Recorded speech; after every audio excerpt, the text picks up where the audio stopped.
Basic sense ఉండదు. Hall ticket మర్చిపోయి వచ్చింది ఫ్రెండ్స్, కడుపు మొత్తం తెప్పిస్తూ ఉంది. అయినా మనకన్నా సెన్స్ ఉండాలి. 7 గంటలకు ఎవరు తెరుస్తాడు జిరాక్స్ షాపు? 7 కరెక్ట్గా టైం 7 అయింది.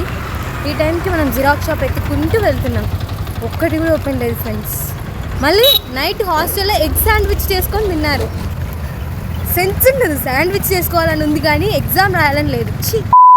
Hello guys, welcome back. మీరు కనుక మన ఛానల్ ఫస్ట్ టైం చూస్తున్నట్లయితే అలా లైక్ అండ్ సబ్స్క్రైబ్ చేసుకోవచ్చు కదా ప్లీజ్. చికెన్ బిర్యానీలో చికెన్ వేయడం మర్చిపోయినట్లు ఈ పిల్ల ఎగ్జామ్ కి పోతే హాల్ టికెట్ మర్చిపోయింది. అయినా ఎంత కాన్సన్ట్రేటెడ్ గా చదువుతుందో చూడండి. డెడికేషన్ అట్లుంటది మనతో. డెడికేషన్ మిస్ అవ్వదు. బేసిక్ గా బీటెక్ లో టెక్ ఉంది కాబట్టి మేము హైటెక్ అనుకుంటారేమో. ప్రపంచంలో బీటెక్ స్టూడెంట్స్ కంటే పెద్ద పాలేర్లు ఎవరు ఉండరు. కాలేజ్ లో జరిగే mid exams, sem exams, lab exams ఇవే కాకుండా బయటికి వెళ్ళి ఎన్పీటీఎల్ ఎగ్జామ్స్ రాయాలి. వాటితో పాటు అటెండెన్స్ మెయింటైన్ చేసుకోవాలి. అమ్మో పెద్ద పాలేర్ల మీరేమంటారు? ఈ రోజు మేమైతే ఎన్పీటీఎల్ ఎగ్జామ్ రాయడానికి వచ్చాము. జిరాక్స్ షాప్ కోసం తిరిగి అలసిపోయి టీ తాగుతున్నాము. మళ్ళీ హంటింగ్ స్టార్ట్ చేయడానికి. తిరునాళ్ళలో తప్పిపోయిన బిడ్డకి వాళ్ళమ్మ కనిపిస్తే ఎంత ఆనందపడతాడో అలా మాకు ఒక జిరాక్స్ షాప్ కనిపించింది. ఇంకా వెంటనే దాంట్లో దూరేసి హాల్ టికెట్ అయితే తెచ్చేసుకున్నాం.